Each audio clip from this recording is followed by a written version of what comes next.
So it's the 12th of September 2025. Another day, another terrorist attack. This time there was a Arab worker at a hotel in the west of Jerusalem, like employed to do washing or whatever, and stabbed at least a couple of people in the hotel. So yeah, another day, another terrorist attack in Jerusalem. This is also a couple of days after the assassination of Charlie Kirk in the US. Charlie Kirk was the founder of a very large student political organization, Turning Point. And yeah, I mean the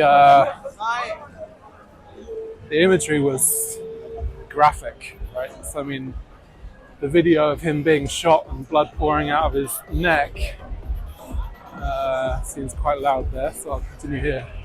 Was hideous, and I don't know why, but for some reason,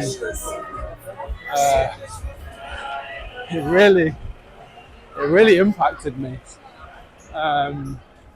in a way that, like, the terrorist attacks here haven't to that extent.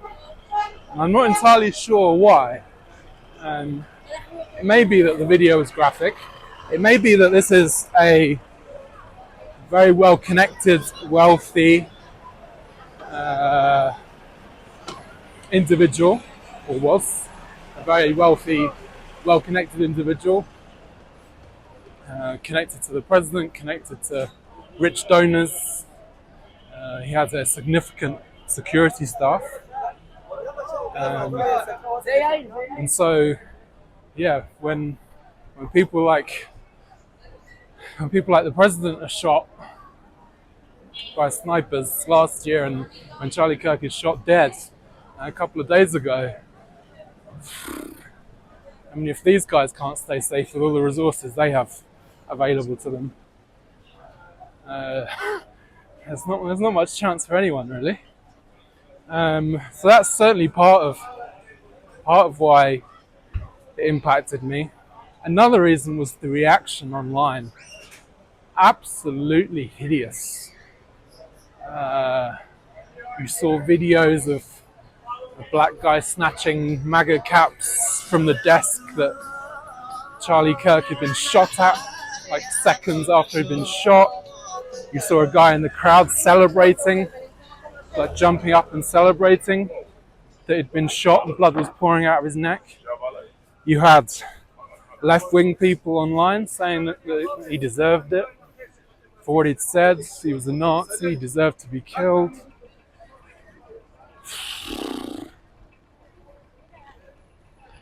A lot of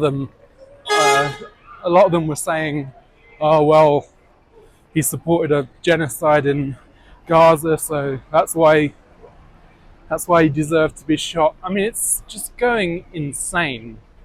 And even though terrorist attacks here in Israel are relatively frequent, if you compare the reaction to the people getting shot up on the bus earlier in the week, where you had a taxi driver looking after his customer, and you had, gosh, I can't. It feels like a month ago, but you had people coming to help people who are in danger, who are in trouble, and so there was a sense of like this community, a sense of like a Jewish family, a sense of people coming to the aid of others, putting themselves at risk to save others. The ultra-Orthodox shooting the Arab shooter, the Arab terrorist. And so I think that's another important aspect, right? Like, when bad things happen here, people come to each other's aid, like Jews come to other Jews' aid. Like in the US, it seems to be like half the population, or a significant minority of the population, wants people with opposing views on the political spectrum to be killed. And this is it's just really, really, really sick. And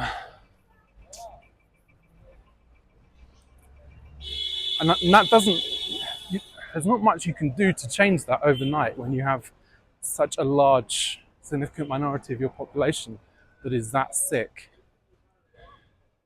Now,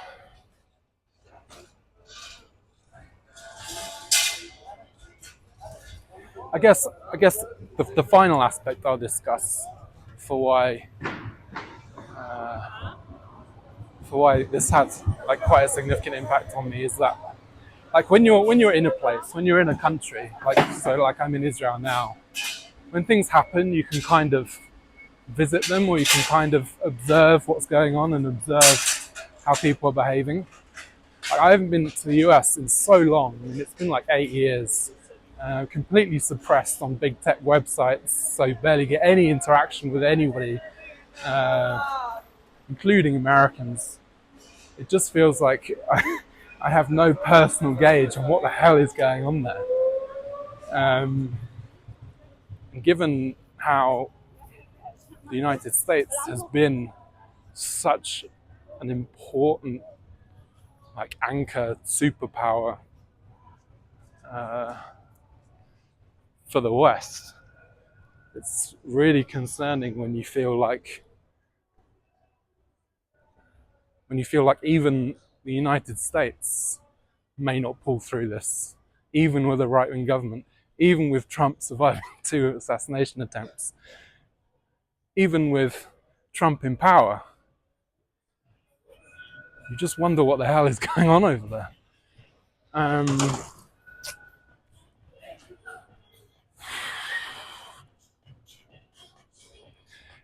The most worrying thing is this left wing like Islamist alliance, because it's very, very common for like after October 7th and after terrorist attacks for Arabs in Gaza and the West Bank to be celebrating when Jews are killed. Right, this is a common thing. That like Arabs will see it as their life goal just to kill a small number of Jews. It's very, very sick, very evil, very twisted. But you're now starting to see that Islamic influence, like on the West and the United States, and celebration and glee and joy when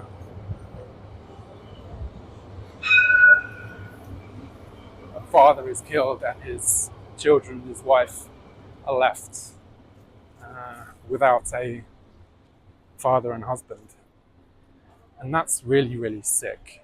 Like, the left wing has never been like that in my lifetime until recently. And I'm sure that is the Islamic influence, right? You get in bed with Islam, you get in bed with terrorists, you get in bed with sheer evil that celebrates death. Doesn't matter who you kill, whether it's a soldier or whether it's a civilian. As long as you kill Jews, you'll be rewarded in heaven. And yeah, once that attitude takes over the West and takes over the United States, there's no coming back from that, and it's done.